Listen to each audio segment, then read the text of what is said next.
ವಿದ್ಯಾ ಹಿರೇಮಠನ ಯಾವ ಮಟ್ಟಿಗೆ ಒಂದು ಹೆಣ್ಮಗಳನ್ನ ಮಾಡಿದ್ರೆ ಹಣಕ್ಕೆ ಬರುವ ದೇಶ ಕೊಡುವಂತ ಹೆಣ್ಣಾಗಿ ಒಂದು ಫ್ರೇಮ್ ಮಾಡಲಿಕ್ಕೆ ಟ್ರೈ ಮಾಡಿದ.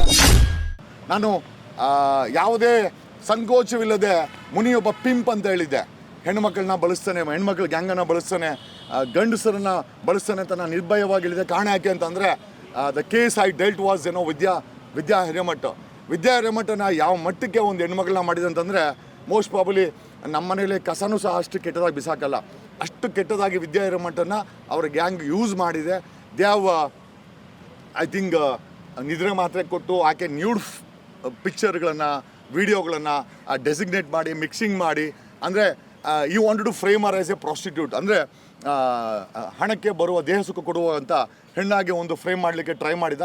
ಸೊ ಹಾಗಾಗಿ ವಿದ್ಯಾ ಹಿರೇಮಠದ್ದು ಕೂಡ ಈ ಒಂದು ಕೇಸಲ್ಲಿ ಮುನಿನ ಈ ಒಂದು ದರ್ಶನ್ ಕೇಸಲ್ಲಿ ಫ್ರೇಮ್ ಮಾಡಲಿಕ್ಕೆ ನಮಗೆ ಅಂದರೆ ಅವನು ಪಾಸಿಬಿಲಿಟಿ ಜಾಸ್ತಿ ಇದೆ ಅಂತ ನಮ್ಗೆ ಅನ್ನಿಸ್ತು.